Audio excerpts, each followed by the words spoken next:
Freedom. The opposite of freedom is enslavement, and no one wants to be a slave. For centuries, Florida was a haven from slavery. People enslaved in what's now Georgia, South Carolina, Alabama would escape south and find liberty in Spanish La Florida. The National Park Service recognizes this movement of people as the Network to Freedom, commonly known as the Underground Railroad. While the Underground Railroad to the north to Canada and freedom is well known, the southern route led to Spanish La Florida. And I'm going to tell you a bit about a research project and public engagement for a haven for freedom on the Manatee River in a place we know as Angola. I'm Uzi Baram, professor of anthropology and director of the New College Public Archaeology Lab. For the people enslaved in the British colonies and then the United States, some tried and succeeded in rising up locally, but as Audre Lorde noted, the master's tools will never dismantle the master's house. They may allow us temporarily to beat him at his own game, but they will never enable us to bring about genuine change. For the enslaved, the way to have genuine change was to flee, was flight to freedom, and for many, uncounted numbers, that flight to freedom led to Spanish La Florida. We know very little of the lives of people who lived in freedom in Spanish La Florida. They were hiding from authorities. One of the routes towards knowing their stories, their histories, is archaeology. It might surprise you, but archaeology has a long tradition at this point, decades, of focusing on recovering the lives of those history has tried to erase. Cheryl LaRouche and Michael Blakey, back at the end of the 20th century, noted that archaeology is a conduit, an avenue leading to spiritual rebirth and renewal of our history.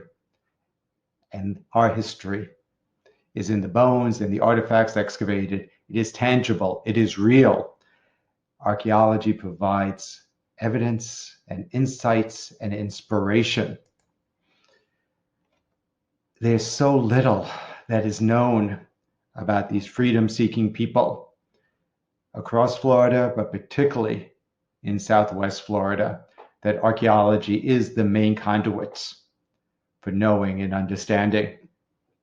In January 2020, I had the opportunity and the honor to excavate an area in what's now East Bradenton, just south of the Manatee River, by a small water source known as the Manatee Mineral Spring. And as we were excavating, we were recovering in the lowest levels of massive movement of soil, traces, material traces of the maroon community, the freedom-seeking community of Angola. And as Bell Hooks, in a very different context, once wrote, we have to excavate, look, and talk about it all. And I want your help in talking about it all. The hundreds of people who lived in the community of Angola by the Manatee River had lives filled with danger and successes, tragedy as well as survival. And archaeologists have the unlikely job of saving those lives that have passed. And I want to get your help in continuing the effort to recover and know those lives of freedom-seeking people. Angola is a place that we didn't know much about at the end of the 20th century. History had erased almost all traces of this place that had several hundred people. It started, as far as we can tell, in the 1770s with interior settlement on the Manatee River associated with Cuban fishing ranchos on the Gulf Coast. The Cuban fishing ranchos might also be not known to many. Havana was a major port city for the Spanish Empire, and successful fishermen, commercial fishermen, would come to the Florida Gulf Coast to fish its rich marine resources, dry and salt the fish, and bring them back to the big markets in Havana. Those people living in hamlets in these fishing communities would trade and otherwise interact with the Maroons in the interior. One of those communities on the Manatee River started getting bigger. In July 1816, there was a battle at Prospect Bluff on the Apalachicola River.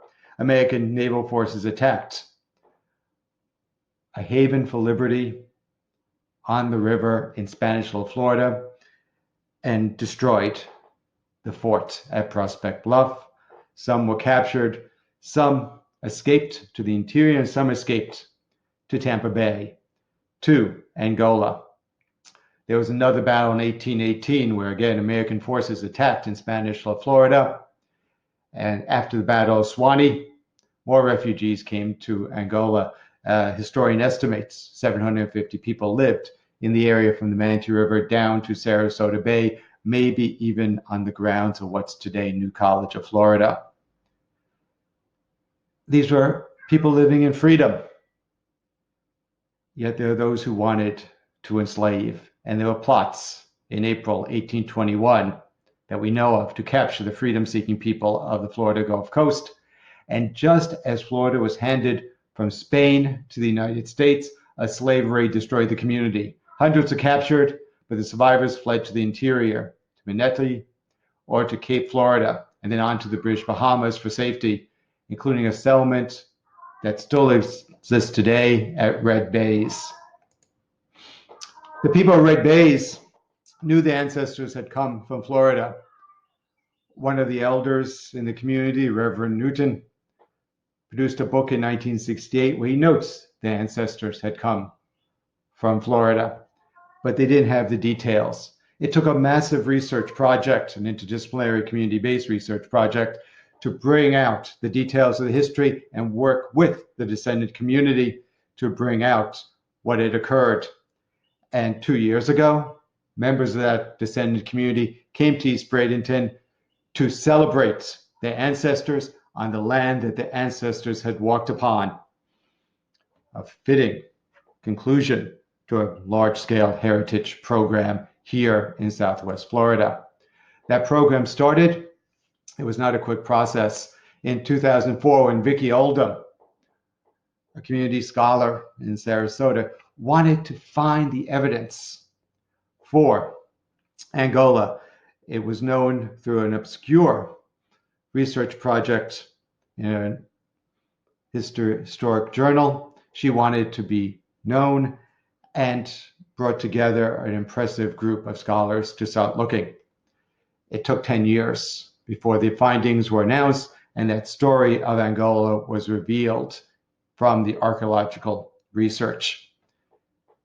That led to energy to bring the descendants to Bradenton, and Daphne Towns, one of the descendants from Angola living in Bradenton, and Trudy Williams of Reflections of Manatee, a nonprofit historic preservation organization which maintains the history and heritage by the Manatee Mineral Spring, teamed up to bring descendants to celebrate by the Manatee Mineral Spring in 2018, came back again in 2019. COVID prevented another celebration in 2020, but we're looking forward to a continuing set of celebrations. That energy from the science of archaeology, from the heritage work from descendants, led Sherry Spekas to organize the application to the National Park Service that got recognition for the site of the Manatee Mineral Spring as part of the Network to Freedom, as part of the southern route of the Underground Railroad. And that energy of the official designation facilitated the work in January 2020, which I led, to excavate by the Manatee Mineral Spring, providing even more evidence of the lifeways, the daily lives of the Maroons, of the freedom-seeking people by the Manatee Mineral Spring 200 years ago. We're now at the next stage of research, the lab work. What you see is Roz and Howard, one of the original members of the Looking for Angola project, contributing to the task of cleaning, washing, identifying, understanding the belongings for these Maroons 200 years ago.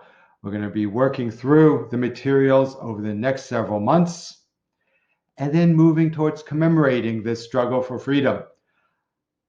I'm asking for your help so that we can get the research done to organize it, but also find ways, innovative, engaging ways to represent and remember the struggle for freedom that occurred in Southwest Florida 200 years ago, and that torch of liberty, which continued on in the British Bahamas and continues to live on Andros Island, and to continue us struggle to remember what freedom means to people and the struggle to continue it. Thank you so much for listening. Very much appreciate your support.